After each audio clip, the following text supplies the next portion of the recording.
Dalam tragedi menyayat hati yang mengorbankan ratusan nyawa, seorang lelaki warga negara British, Vishwas Kumar Ramesh, muncul sebagai satu-satunya mangsa yang terselamat daripada naas pesawat Air India AI-171 yang terhempas sejurus selepas berlepas dari lapangan terbang antarabangsa Sardar Vallabhbhai Patel, India. Ramesh yang duduk di tempat 11A berjaya melarikan diri melalui pintu kecemasan selepas pesawat Boeing 787 Dreamliner itu mengalami kerosakan dan terhempas hanya 30 saat selepas berlepas.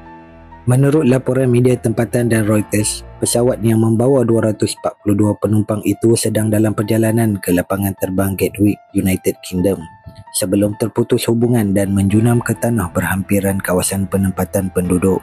Ramesh dipercayai bertindak pantas dengan membuka pintu kecemasan dan melompat keluar sebelum api marak membakar sebahagian besar pesawat.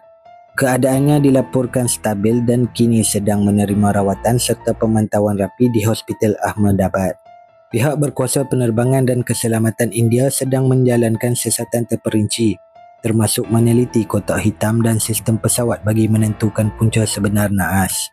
Naas ini disifatkan antara yang paling tragik dalam sejarah penerbangan negara itu dan pihak kerajaan India telah mengisytiharkan Hari Berkabung Negara sebagai tanda penghormatan kepada mangsa.